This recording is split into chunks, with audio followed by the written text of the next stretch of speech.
Please give it up for the hilarious Ethan Herschenfeld!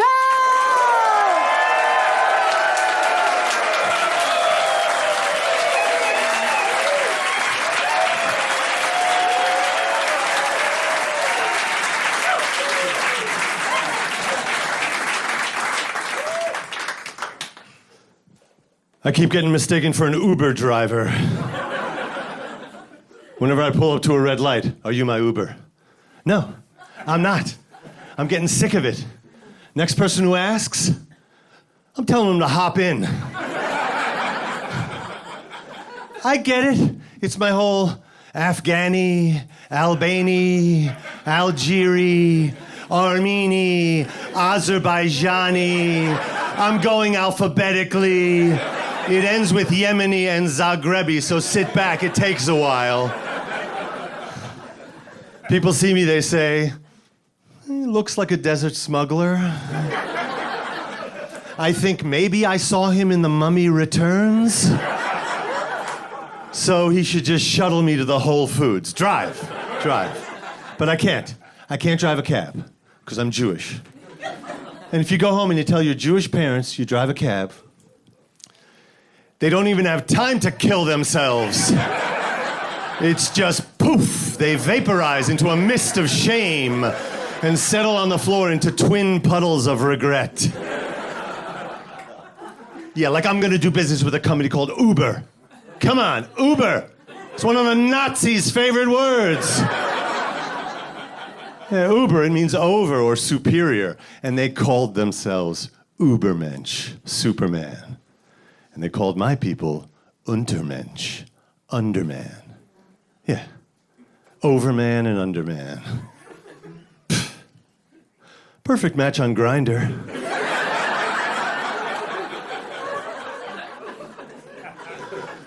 Underman sounds like the world's least effective superhero. Hey, Underman, that bridge is about to collapse with that bus full of school kids. And da-na-na. Yikes. Anybody need a mint? Best ethnicity for a cabbie. Russian. Some guy who's resigned to how horrible everything always is. Where to? You want me to take Gowanus Expressway? I take Gowanus Expressway. You want me to take Jackie Robinson Parkway? I take Jackie Robinson Parkway. You want me to hike barefoot in blizzard with you, your luggage, and your family on my back? Hop on.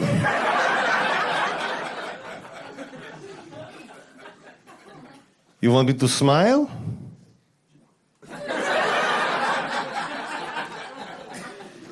Worst ethnicity for a cabbie, my people, the Jews. You can tell, because there's Uber, there's Lyft, there's no Jewish taxi app. Schlep. What would that be anyway? The driver would just complain the entire time.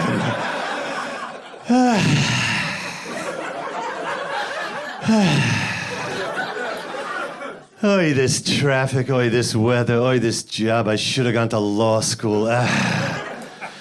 Would you mind closing the window? There's a little bit of a draft. I had a thing in my throat. It went into my neck. If you don't close the window, it's going into my spine. Just close the window.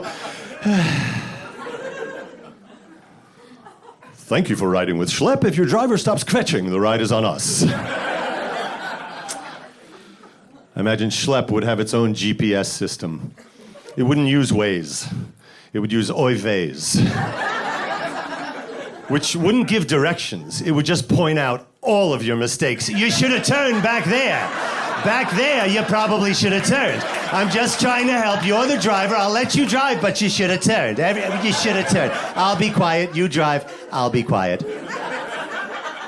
You should have turned. I'll be quiet.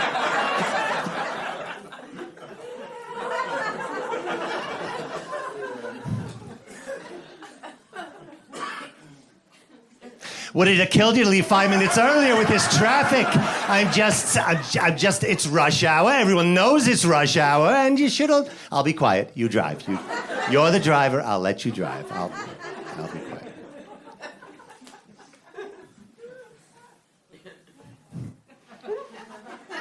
And yes, you probably should have gone to law school. I'm just agreeing with you. You're the one who said it. I'll be quiet. You drive. And if you have a thing, bring a scarf. That's it's.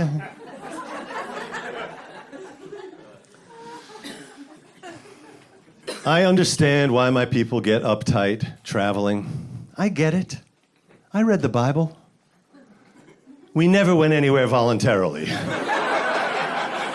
And we never got an honest answer about how long it was going to take. Garden of Eden, get out. Go to Canaan. Now go to Egypt. Now go back to Canaan. Back to Canaan, we just got to Egypt. How long is this going to take? It shouldn't take too long. Now go to Babylon. You mean Iraq? How are we going to go there? You're going to walk through Syria. Hold on. You want us to walk through Syria to Iraq. How long is this going to take? It shouldn't take too long. He may be omniscient, but he has a terrible sense of direction. We didn't need a New Testament. We needed a new map.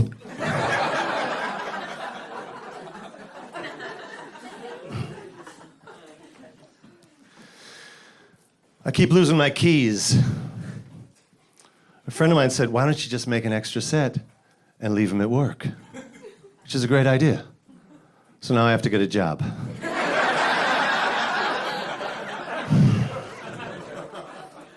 Actually, I have a job, and you're at it. So would anyone mind holding on to these and just and coming to every one of my shows from now? Okay, I'll hold on. My other job, I'm an actor. Always getting cast as the ethnic thug. I was on the CBS show Unforgettable, that nobody remembers. Played an Albanian mobster. I was on the ABC show Forever. That got canceled after one season. Played an ethnically ambiguous thug. I was on the Blacklist. My character was security head, which was weird because that's exactly what my girlfriend gives me before I leave town on a trip.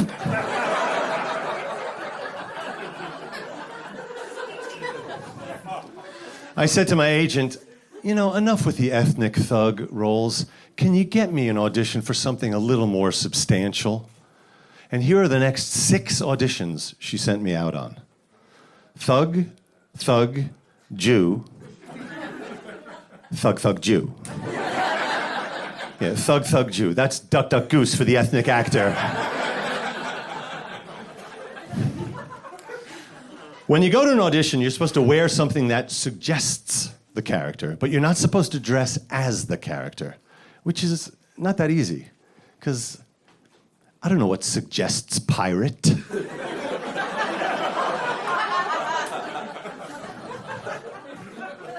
I know what suggests terrorist, my face. The first thing you do when you get to the audition is you look in the camera and you say your name, your height, and the role you're auditioning for. And I'm never sure if I should do that, you know, as me, like Ethan Herschenfeld, 6'3", Mujahideen rebel.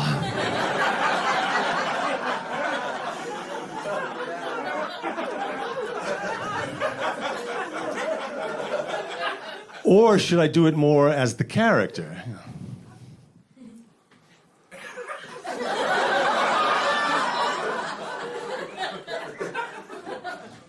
Ethan Herschenfeld. 1 meter 93 centimeters. Mujahideen rebel. I feel like I'm overdoing it, so I just don't know what to do. There's this Chevy Malibu commercial, I don't know if you've seen it, but right at the beginning it says, real people, not actors. I find that insulting.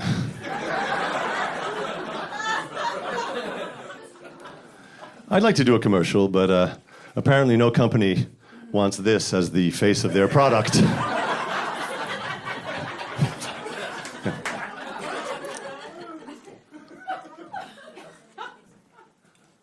Bring your kid to Six Flags.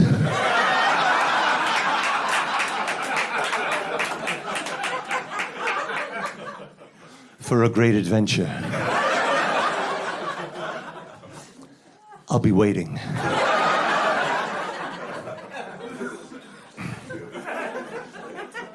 I guess they're right. My first TV role, I played an orderly in a hospital basement morgue in a dream sequence within a flashback, covered in smoke on a soap that got canceled. They say there are no small roles. They haven't seen my work.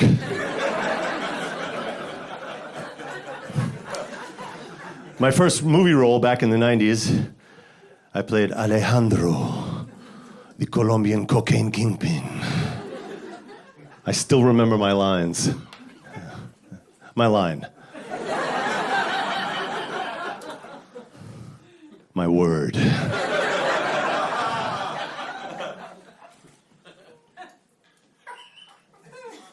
Gringo.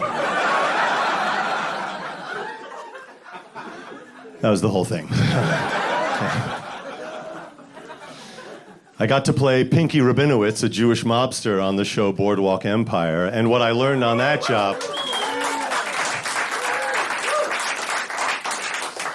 What I learned on that job is that for a mobster, Sicilian is a much more intimidating accent than Yiddish. I'll show you. Unfortunately, I'm going to have to put an end to this, and I'm going to have to put an end to you. Unfortunately, I'm going to have to put an end to this. I have to put an end to you. I got to put an end to them. I got to put an end to who knows whom I'll have to put an end to. I have to put it.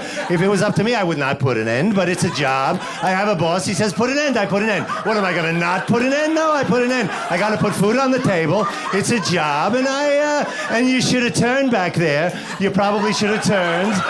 And it's not an intimidating accent. It's a sexy accent, yes, we can agree, which is why they call Yiddish the language of love. Well, that's French. That's French. I never really found French that sexy, but that probably has a lot to do with my middle school French teacher, Madame Lefkowitz. Bonjour, class. Je m'appelle Jessica. Je viens de Ronkonkoma. Le Expressway de Long Island, exit 60.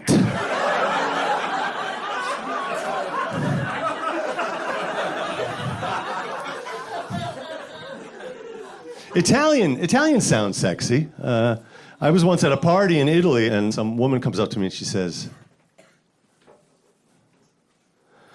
"È vero che voi ebrei fate l'amore con noi cattolici solo per umiliarci." Sounded very sexy. Here's what it means. She said, "Is it true that you Jews..." By the way, no sentence that begins with "is it true" has ever ended well for the Jews.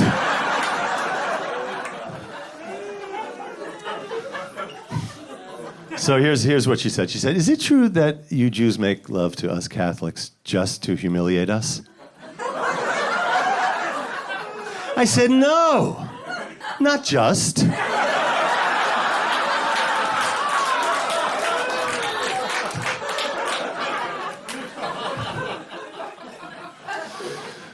For me, the sexiest language is German. Yeah, my girlfriend's German, and the first time we were intimate together, she said this. Ach, ja. It just means, oh, yeah, but I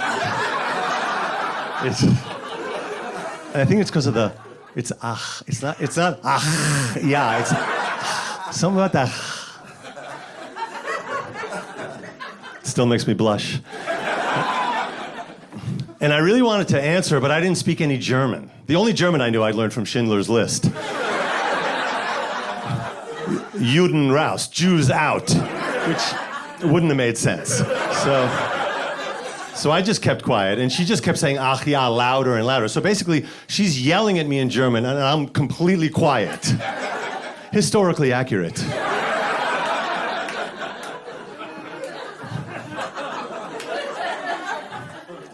I auditioned for that show, The Blacklist, 12 times before I booked that role. I'll tell you about the first audition I did for them. It was for the role of Arab terrorist. That was the name of the character. You know, one of those episodes that's really shattering stereotypes, bringing people together. My big line was, I want to help, ... but without approval, ... I had more dots than words. So the role was quick, intense, and ethnic. The three things I'm known for on screen. And in the bedroom. I don't really know what ethnic in the bedroom means, but I think it means something like this.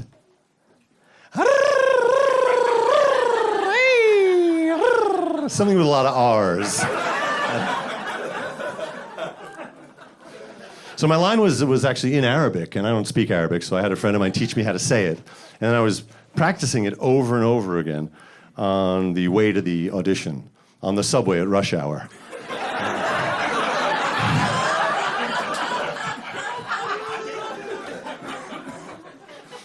بهوي لحمك بدون وفاة رسمية. بهوي لحمك بدون. The car cleared out. I didn't get the part, but now I use that line whenever I need a seat.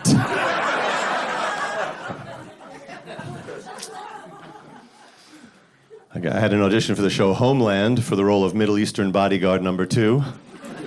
I got to the audition. I did my line. You're on the wrong floor, miss.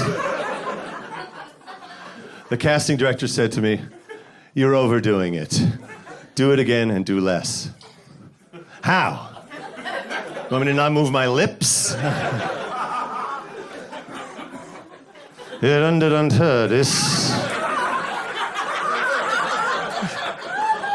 So then she says, okay, here we go. We're going to do it again. And I'm thinking, how am I going to do less? So this is what I did.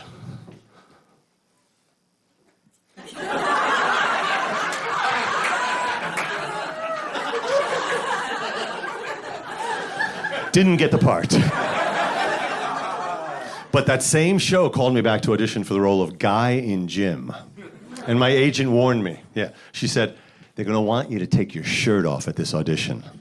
So I did what any actor would do. Started doing a lot of push-ups, hired a trainer, cut out carbs. Turns out you can't get ripped in 48 hours.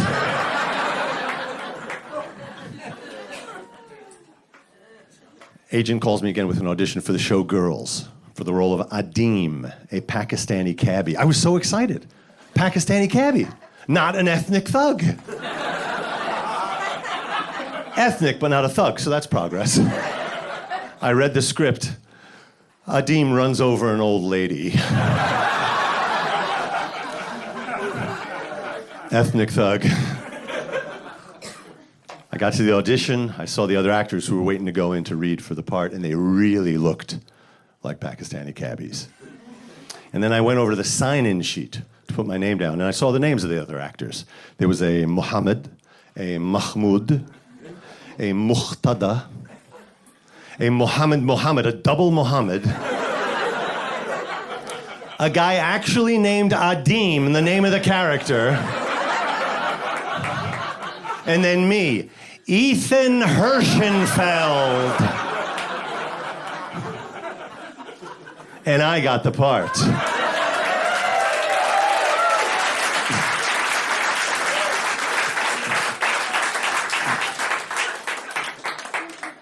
I was shocked. But then I thought it over, and I realized those other guys, looking the way they looked, with those names, they were overdoing it.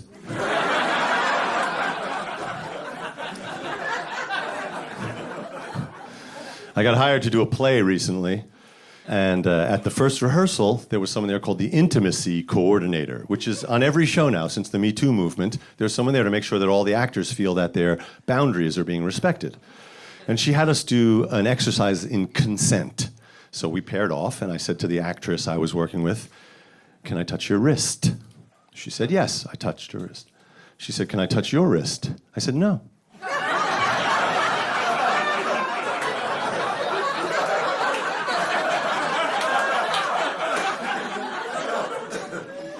But you can touch my shoulder. She touched and then afterwards, the intimacy coordinator debriefed us. She said, I want you to be as comfortable saying no as saying yes. Those two words should just start to become interchangeable. I said, are you saying no means yes? She said, no. I said, by which you mean...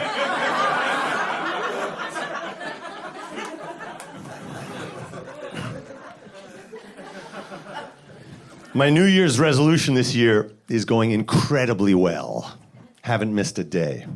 And I'm going to tell you how you can do that next year. But first, I'm going to tell you how it went for me in 2018. So my 2018 resolution was, be kinder to people. Here's what happened. I was walking my dog Loki off his leash in front of our building. A guy walked by pushing his baby in a carriage, and he said, put your dog on a leash. I was about to get into it with him, but then I said, be kinder to people. I took a deep breath, closed my eyes, opened them, put him on a leash. The guy starts walking away. He waves at me. I waved at him. He says, have a nice day. And here's what I heard out of my mouth. I'll eat your fucking baby.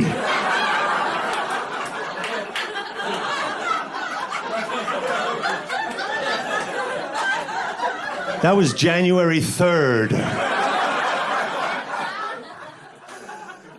So when this year was rolling around, I said, okay, I got to be less ambitious with my resolution. So here was my resolution for this year, and like I said, haven't missed yet. Haven't missed a day.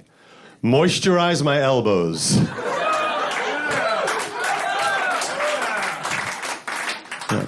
Yeah, they're incredibly moist. They're excessively moist. It's kind of gross. I keep slipping on kitchen counters. I think next year it's going to be moisturize my elbows every other day. But no, now I'm thinking for next year, I have a resolution in mind that'll be really important for me. I want to stop telling other people what to do. Because I'm kind of a Budinsky. Like, in front of my building, frequently, I have to tell people to stop smoking. But I don't want to be too aggressive about it, so I've developed a technique. Go up to them, I gesture to the building, and I say, kids with asthma. But I don't want to lie, so I don't say, I have kids with asthma, or kids with asthma live here. No verb, just kids, asthma. And it works. They're like, oh my God, kids with asthma.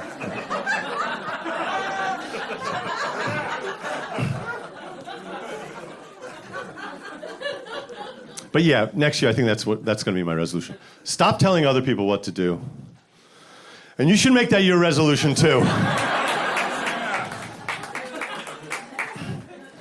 I had to move last year, and I have a lot of stuff. So I tried that Marie Kondo method.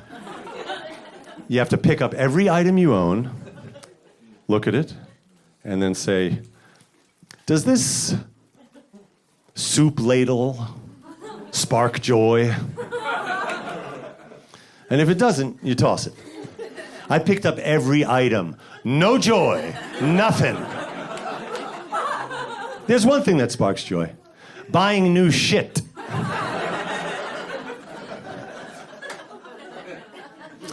My girlfriend has a lot of dick pics on her phone. She took them. They're all photos of me complaining in restaurants.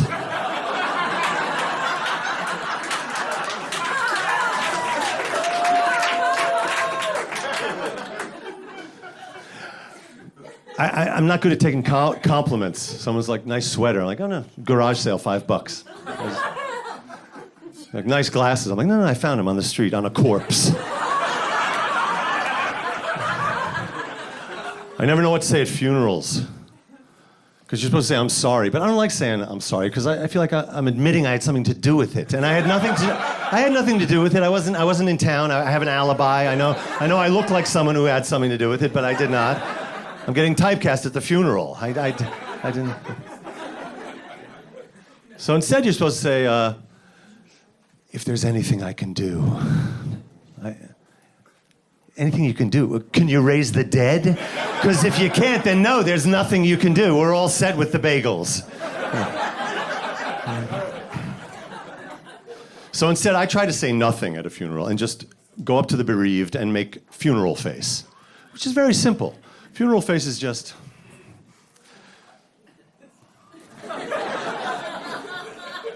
But I end up overdoing it. I'm like... Which looks like I'm saying, yeah, he's dead. What are you gonna do? He's dead, and we're here. He's dead, and I'm gonna go get a bagel. Can I bring you one?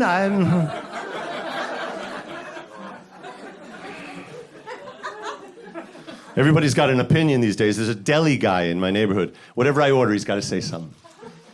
The other morning, I ordered an everything bagel with nothing on it. He said, "We don't serve paradoxes."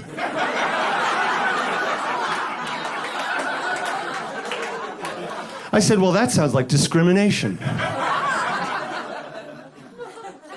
This Ukraine story is really upsetting me because I don't know what to think. Because you listen in the news and it's the Ukraine, and then you listen again and it's Ukraine. Is there a the or not? I don't know. So I asked someone I know who's from there, and she said, there's no the. In fact, if you put in the, it's an insult. I grew up in the Bronx.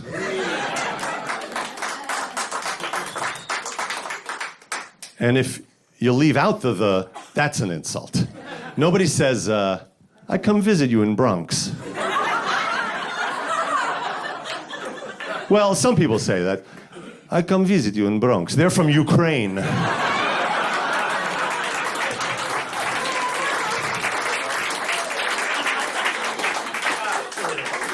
The child separation policy is also, what an atrocity. But I feel like my parents would have handled it all right.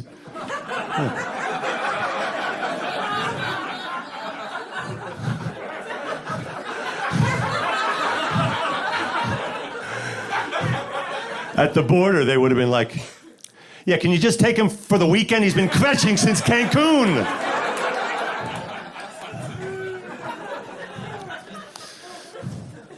My parents were religious, but I was an atheist. Yet they sent me to a religious school. So I got into a lot of fights. Or as I called them, pogroms.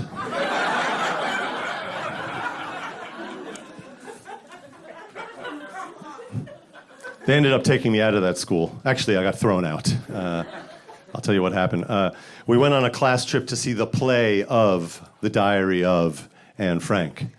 And at one point in the play, one of the characters goes, "Shh, I think I hear the Nazis downstairs." Everybody gets really quiet. The audience gets quiet. And I yelled, "Check behind the bookcase! The bookcase!"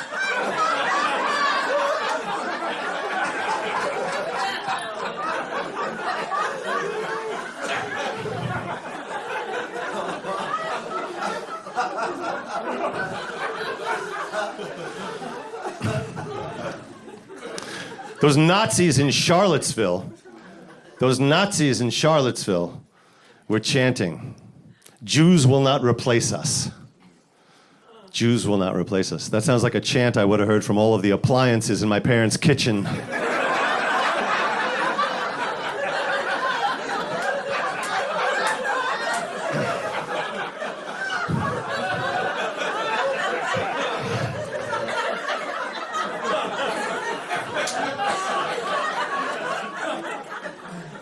Especially that dishwasher.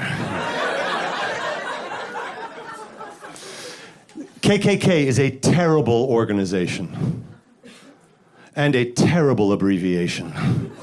Ku Klux Klan, 3 syllables. KKK, 3 syllables. It gets you nowhere. What do they think?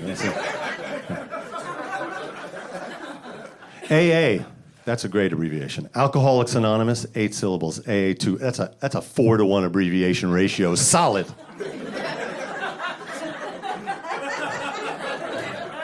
Worst abbreviation ever. WWW. World Wide Web, 3 syllables. WWW. That's 9 syllables. That's a negative 3-to-1 abbreviation ratio. Think of all the time you wasted saying that.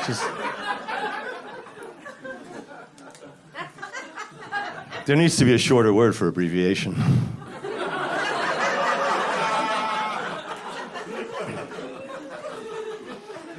I was trying to think if there's like a really bad organization with a really great abbreviation, and I figured it out. ICE, Immigration and Customs Enforcement, 10 syllables. ICE, 1, that's a 10-to-1, world class.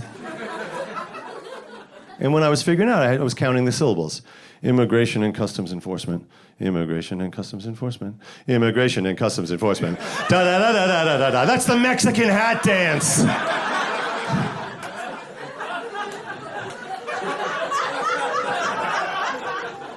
Ironic.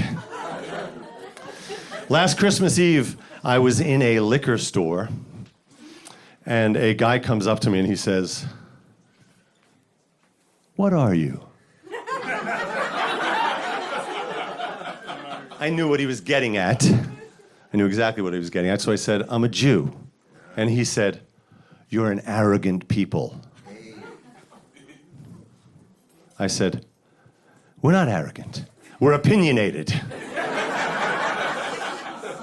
And then he said, "Well, you're pedantic." I said, "We're not pedantic, we're didactic."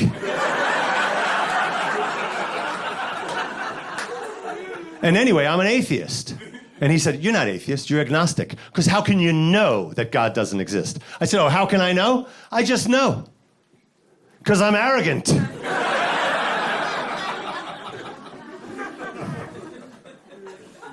My girlfriend's also an atheist, but she says she wants to convert to Judaism so we can both deny the existence of the same God.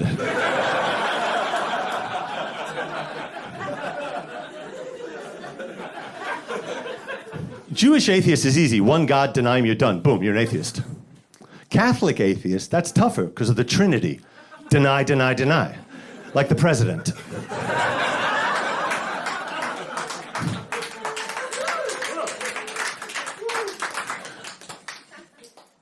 We have a friend who's a Hindu atheist. That's a full-time job.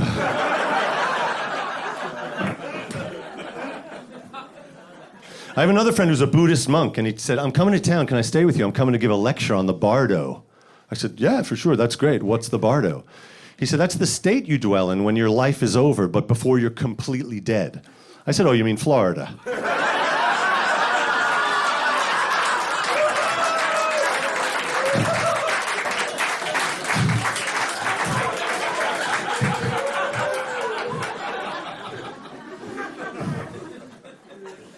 In his school of Buddhism, they do a ton of meditation. And their meditations, they just stare at the wall, like all day. Stare at the wall. No chanting, no nothing. And I tried it, and I was able to do it. I said to him, I was able to do like 6 hours. He said, "Wow, which wall were you staring at? That one?" I said, "Yeah." He said, "Oh, the one with the flat screen TV."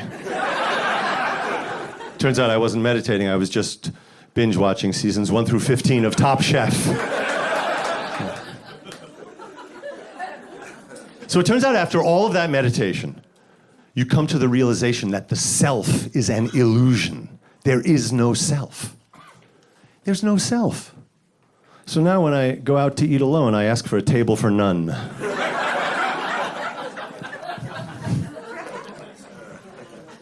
They say give a man a fish, he'll eat for a day.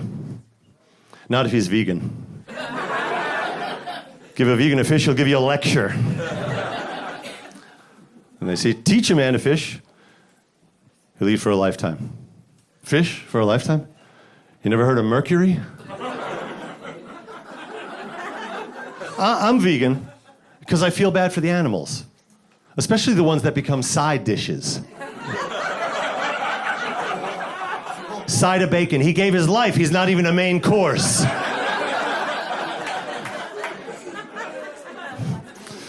I don't like those pictures on the side of meat trucks because the animals always look really happy. It's like a pig in a hat with a cane. He's going out on the town. He looks thrilled.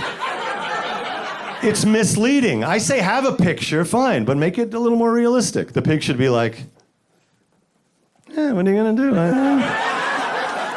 do? Funeral face. Yeah. I'm not proselytizing. I'm not trying to convert the carnivores. My feeling is, here's my genuine feeling about it.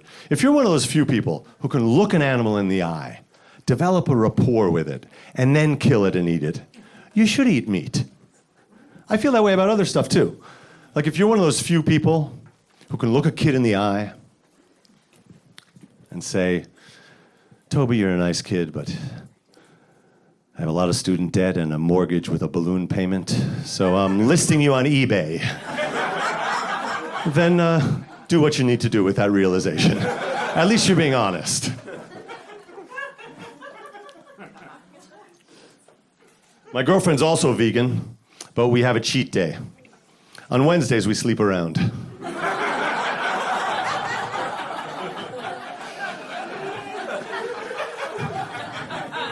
I wasn't always vegan, but I was always latent vegan.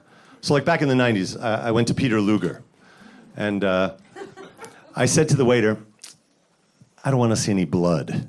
He said, then you should take a cab home because the subway around here is rough.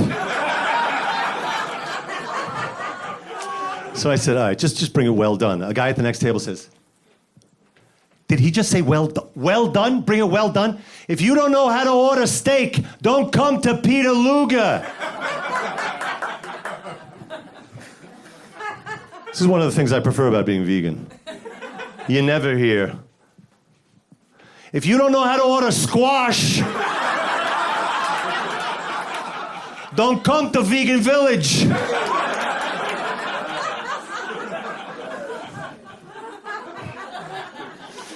My grandfather always used to say, whatever you do, don't overdo it. He lived to 103, the hypocrite. On the subject of Jewish longevity, Bernie, I did some math, so 2019 campaign, 2020 election, 2021 inauguration, he'd be 198. But I think it would be nice to have a president who really knows American history because he's lived through the whole thing. I have a big idea for him that's going to get him into the White House if he takes my advice. He needs to release a Christmas album. A very Bernie Christmas. Track 1. Rudolph the Red-Nosed Reindeer had a very shiny nose. If he had access to health care paid for by the federal government, he could have had that looked at when it was only mildly shiny.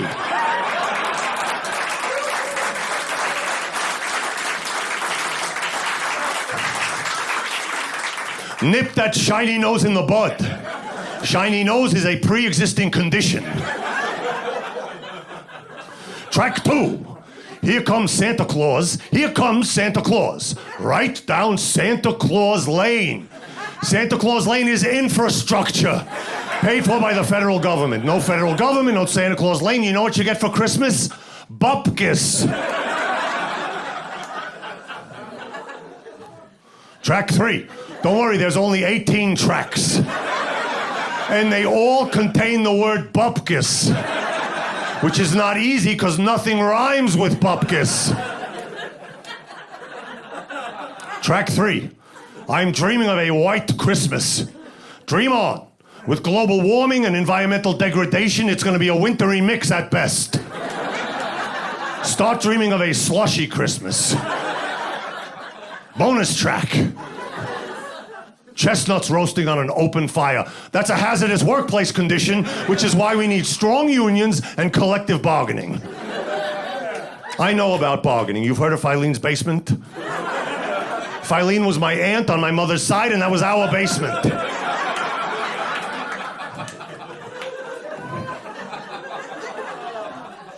A Very Bernie Christmas, available on iTunes and streaming everywhere. And if you're streaming everywhere, I have a fantastic urologist. And if we had Medicare for all, you could afford to see him.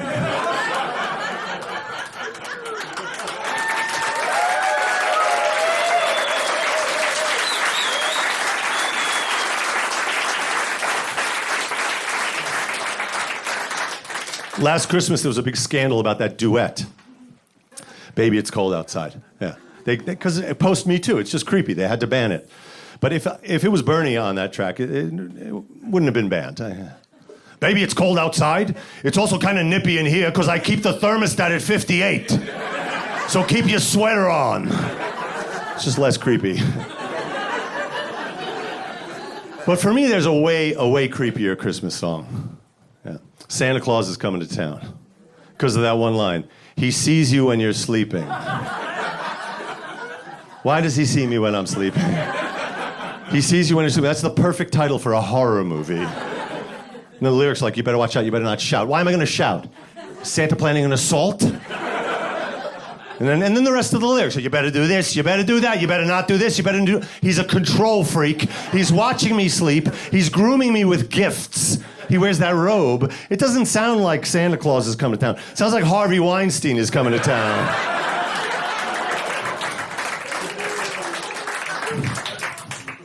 Another religious song that really bothers me. He's got the whole world in his hand. What's he doing with the other hand?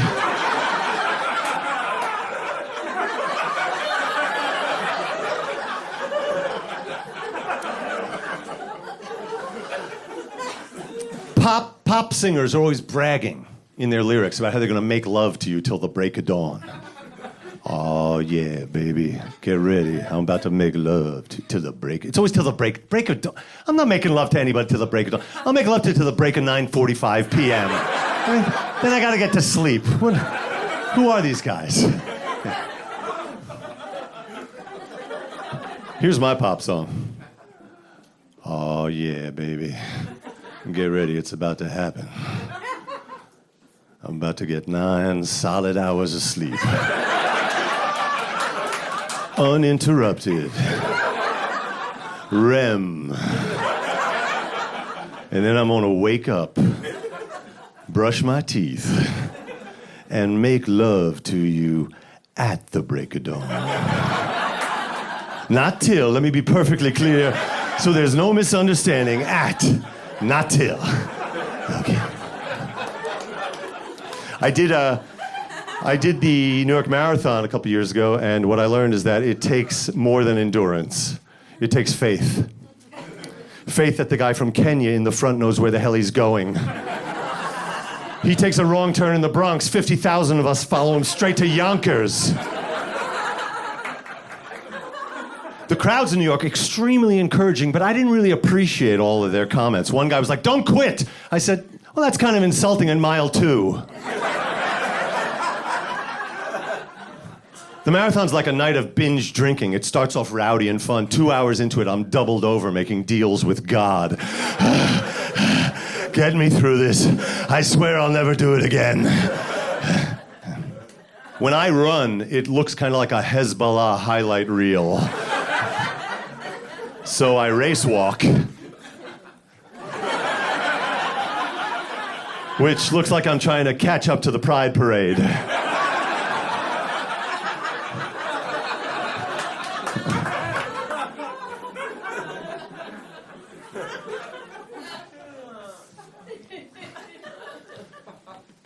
I did the Ironman triathlon also, and I finished an hour faster than I expected.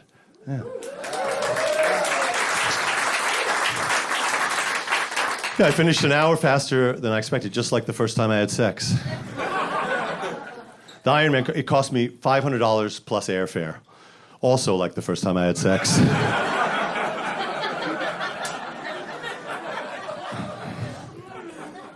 My goals with the Ironman were identical to my lovemaking goals. Finish. Doesn't have to be pretty. Don't sprain anything. Do whatever it takes. Slow down, change position, stop for a meal. And my number one lovemaking goal and triathlon goal, when I finish, I want to hear someone say, "Ethan Herschenfeld, you are an Ironman."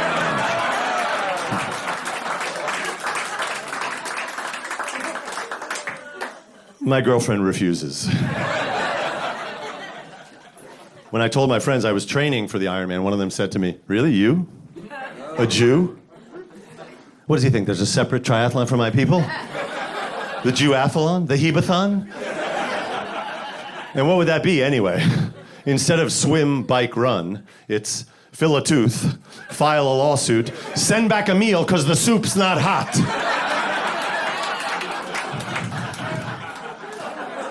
It's not called the Iron Man, it's called the Silver Man. If it goes well, you train for the big one, the Goldman. Also 3 events extremely challenging for my people. Event 1, keep an opinion to yourself. Almost impossible. Event 2, walk on water. Difficult, but one of us has done it.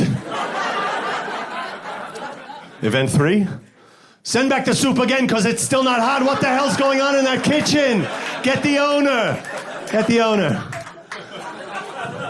Gentiles ask for the manager, maybe. Jews summon the owner, which has biblical origins. Yeah. Old Testament, we talk straight to God. The owner. He built the place. New Testament, they talk to the Son. He's basically the manager. He can get you some free bread, a little wine, maybe some fish, but he can't comp the meal.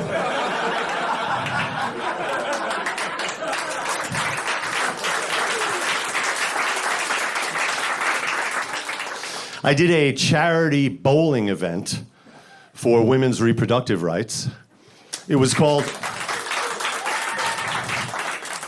the New York Abortion Access Funds Bowl-a-thon for the National Association of Abortion Access Funds. The name is way too long and makes fundraising very difficult. So I met with the board and I explained to them, you need a punchier name. We got to shorten that up. So they said, okay, what are your ideas? I said, okay, bowling for abortions. They said no. Abortathon. No. Bowl abort. No. Down the bowl. No. They're just... No. So then I went to my team captain. I said, our team was named after the landmark Supreme Court case. We were called Row, Row, Row Your Bowling Ball. I said, okay, that's cute, but we need something edgier. And I explained to her, we need something edgier so we can compete. And I suggest back alley bowlers. And she, no, I got no's all around. It turns out mansplaining is not welcome at the New York Abortion Access Fund Bowl-a-thon for the, So. There's a documentary about a ship that sails to countries where abortion is illegal. And it anchors offshore to provide services to the women who live there. And I think it's extremely important. So I'm optioning the story to make a feature film. And I have a title that I think is going to really make it a blockbuster. All aboard.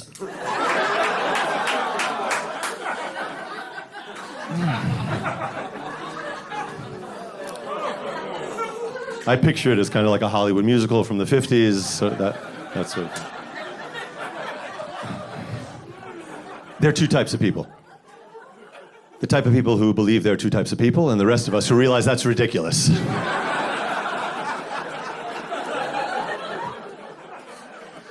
People outside of New York, they're sometimes confused. Why are we so serious about gun control here? If they visited New York, they'd understand. Because you land at JFK Airport, John F. Kennedy, shot.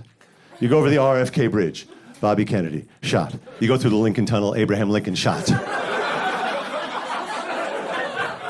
You go across 125th Street to Lenox Avenue, also known as Martin Luther King Boulevard and Malcolm X Boulevard, the corner of shot and shot. It's a relief to get somewhere like the Verrazzano Bridge. Giovanni da Verrazzano, eaten by cannibals.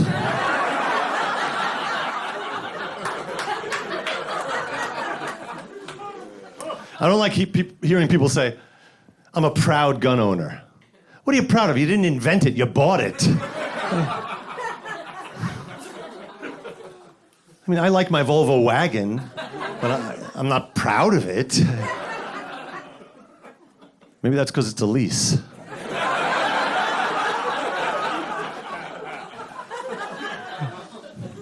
So before I was an actor, I was an opera singer for a while, and people used to say to me, "Oh, opera singer, like Phantom of the Opera."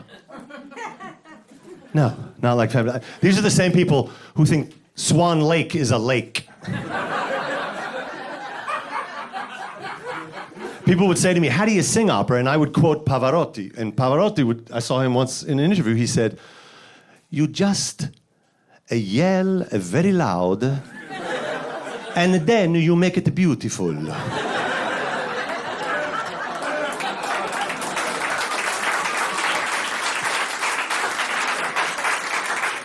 Or in my case, you just yell very loud. I used to tutor for a living, and I had a student at the time, and he said, "Oh, you sing opera like paparazzi."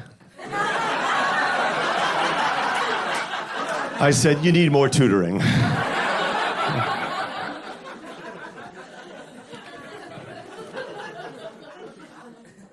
Tell you one other tutoring story. This was the low point in my tutoring.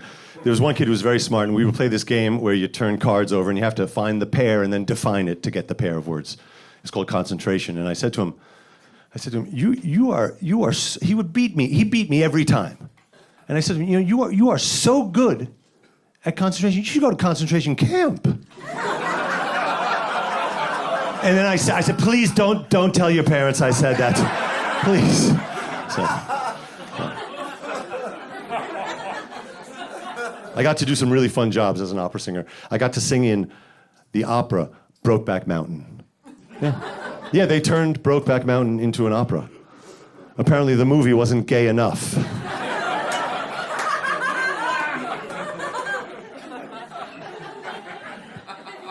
I got hired by the Metropolitan Opera, which was a dream come true, but as an understudy.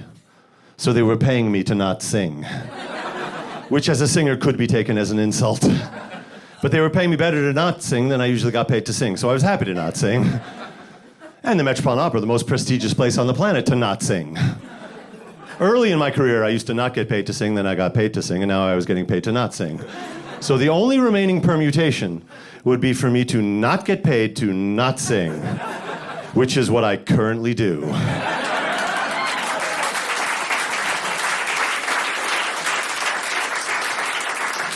So as a singer, I've done it all.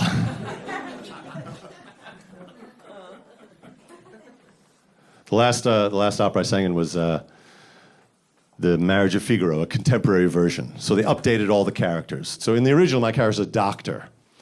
And in this version, they made me an Armenian mobster.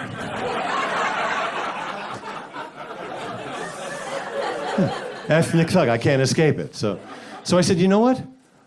I can't escape it, I'm gonna embrace it. I'm gonna write an operatic vehicle for myself, where I'm an ethnic thug, carrying the whole show. And I thought it has to be a character with enough charisma to do that, and who has worldwide name recognition, and who kind of looks like me. So here it is, I'll give you a taste of it. Bin Laden, an opera in 3 terrorist acts. Okay, this is the final scene. I'll set the scene for you. Bin Laden in bed in his bedroom in Abbottabad. Abbottabad, where they call him. Bin Laden in bed in his bedroom in Abbottabad. Beside his beautiful but bitchy bride, Bashira. She's a bit bitchy because he brought her back blindfolded from Baghdad, which is a bit brutal, but he's Bin Laden, what do you expect? So Bin Laden in his bed in his bedroom in Abbottabad. Bin Laden in bed in his bedroom in Abbottabad. A wop babaloo bop a wop bamboo. He wakes. Honey, someone's on the roof. What's that red dot on my chest? And they shoot him dead. End of the opera. There it is.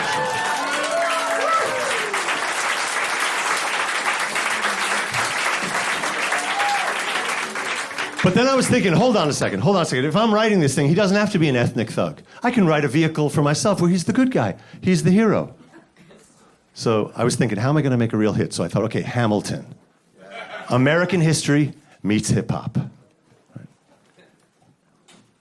I thought, okay, I'm going to take an academic subject that I really loved.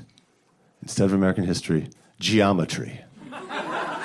Because I really loved math. I mean, I loved math a lot. You know, a lot of people, they donate their body to science. I'm donating my body to math. Anyway, so geometry. And then in a style of music that really speaks to me. Instead of hip hop, contemporary opera. So here it is. The Act One finale of Pythagoras. The light bulb moment when he discovers his theorem.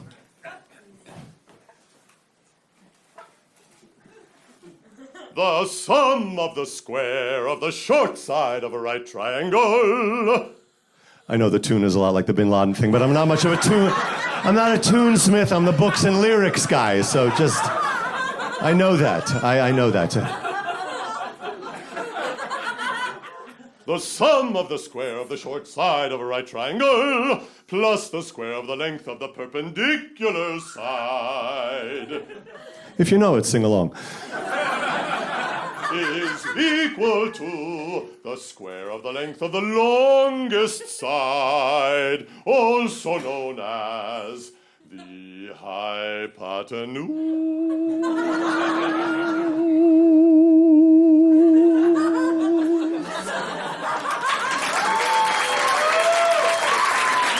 All right, I smell a Tony. I smell a Tony. All right, guys, thank you very much. You've been a fantastic audience. Thank you.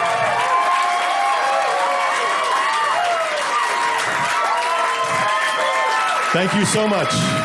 Thank you so much, and good night.